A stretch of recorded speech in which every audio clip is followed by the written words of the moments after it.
Today we finally reach the Friday where it all happens. Here is today's reading, and it's a long one. It's from John chapter 18. It's from verse 1 until 42 of chapter 19. After Jesus had spoken these words, he went out with his disciples across the Kidron Valley to a place where there was a garden, which he and his disciples entered. Now Judas, who betrayed him, also knew the place because Jesus often met there with his disciples. So Judas brought a detachment of soldiers together with police from the chief priests and the Pharisees, and they came there with lanterns and torches and weapons. Then Jesus, knowing all that was about to happen to him, came forward and asked them, "Whom are you looking for?" They answered, "Jesus of Nazareth." Jesus replied, "I am he." Judas, who betrayed him, was standing with them. When Jesus said to them, "I am he," they stepped back and fell to the ground. Again he asked them, "Whom are you looking for?" And they said, "Jesus of Nazareth." Jesus answered, "I told you that I am he. So if you're looking for me, let these people go." This was to fulfill the word that he had spoken. "I did not lose a single one of those whom you gave me." Then Simon Peter, who had a sword, drew it, struck the high priest's slave, and cut off his right ear. The slave's name was Malchus. Jesus said to Peter, "Put your sword back into its sheath. Am I not to drink the cup that the Father has given me?"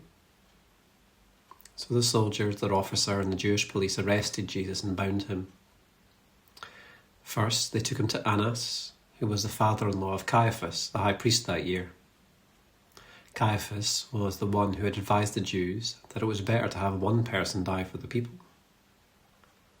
Simon Peter and another disciple followed Jesus. Since that disciple was known to the high priest, he went with Jesus into the courtyard of the high priest. But Peter was standing outside at the gate. So the other disciple, who was known to the high priest, went out, spoke to the woman who guarded the gate, and brought Peter in. The woman said to Peter, "You are not also one of this man's disciples, are you?" And he said, "I am not." Now the slaves and the police had made a charcoal fire because it was cold, and they were standing around it and warming themselves. Peter also was standing with them and warming himself. Then the high priest questioned Jesus about his disciples and about his teaching. Jesus answered, "I have spoken openly to the world. I've always taught in synagogues and in the temple where all the Jews come together. I've said nothing in secret. Why do you ask me? Ask those who heard what I said to them. They know what I said."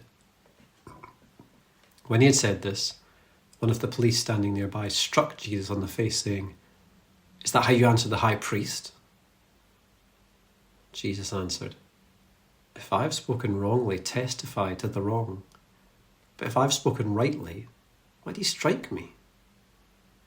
Then Annas sent him bound to Caiaphas the high priest. Now Simon Peter was standing and warming himself, and they asked him, "You are not also one of his disciples, are you?" He denied it and said, "I'm not." One of the slaves of the high priest, a relative of the man whose ear Peter had cut off, asked, "Did I not see you in the garden with him?" Again, Peter denied it. And at that moment, the cock crowed. Then they took Jesus from Caiaphas to Pilate's headquarters. It was early in the morning. They themselves did not enter the headquarters so as to avoid ritual defilement and to be able to eat the Passover. So Pilate went out to them and said, "What accusation do you bring against this man?" They answered, "If this man were not a criminal, we would not have handed him over to you." Pilate said to them, "Take him yourselves and judge him according to your law." The Jews replied, "We're not permitted to put anyone to death." This was to fulfill what Jesus had said when he indicated the kind of death he was to die. Then Pilate entered the headquarters again, summoned Jesus, and asked him, "Are you the king of the Jews?" Jesus answered, "Do you ask this on your own, or did others tell you about me?" Pilate replied, "I'm not a Jew, am I? Your own nation and the chief priests have handed you over to me. What have you done?" Jesus answered, "My kingdom doesn't belong to this world. If my kingdom belonged to this world, my followers would be fighting to keep me from being handed over to the Jews. But as it is, my kingdom is not from here." Pilate asked him, "So you're a king?" Jesus answered, "You say I'm a king. For this I was born, and for this I came into the world, to testify to the truth. Everyone who belongs to the truth listens to my voice." Pilate asked him, "What is truth?" After he said this, he went out to the Jews again and told them, "I find no case against him.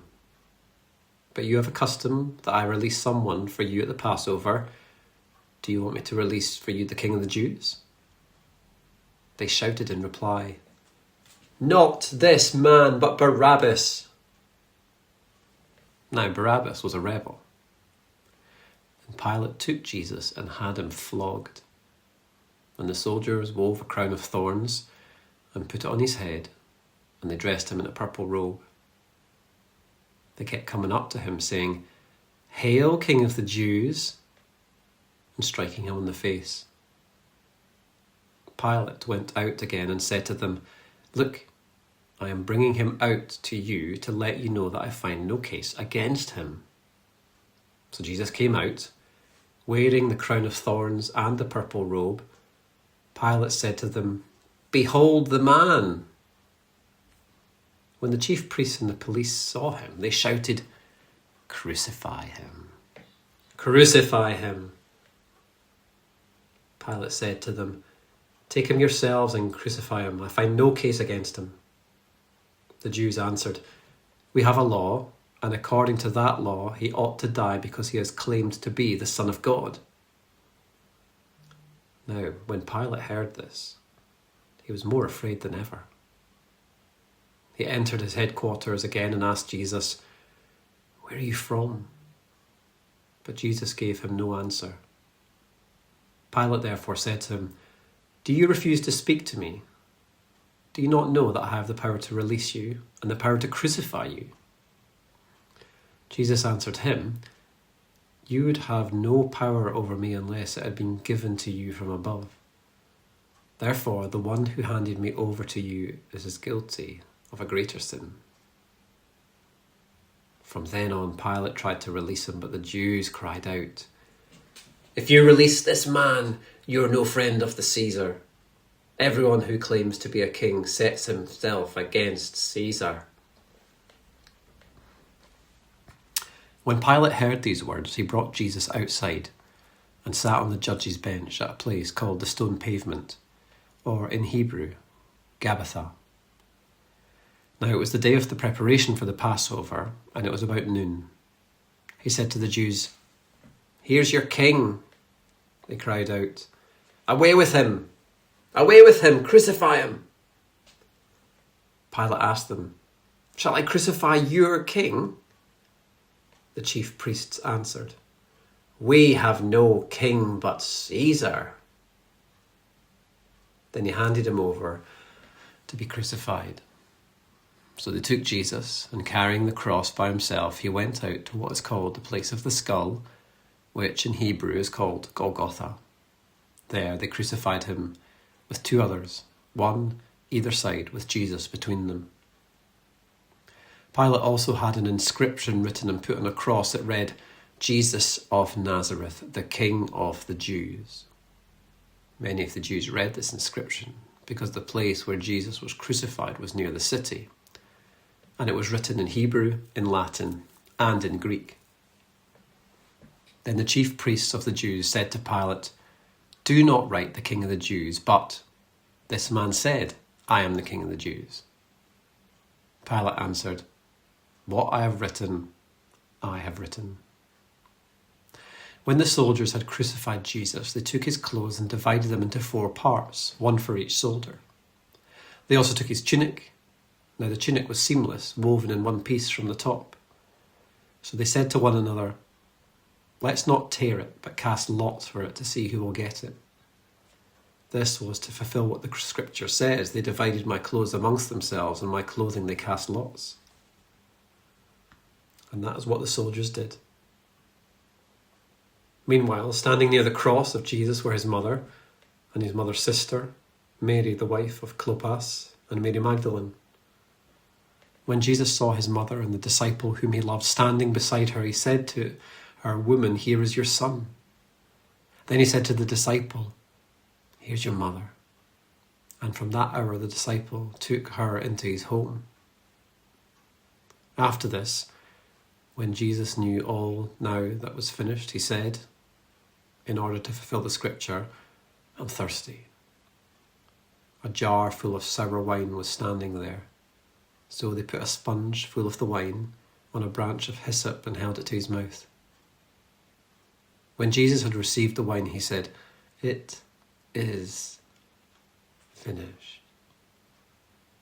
Then he bowed his head and gave up his spirit. Since it was the day of preparation, the Jews did not want the bodies left on the cross during the Sabbath, especially because the Sabbath was a great day of solemnity.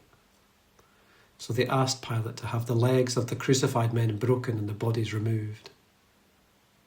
Then the soldiers came and broke the legs of the first and of the other who had been crucified with him.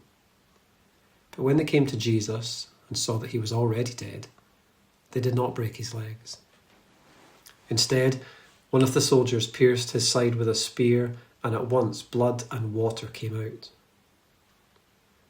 He who saw this has testified, so that you also may believe. His testimony is true, and he knows that he tells the truth, so that you also may continue to believe.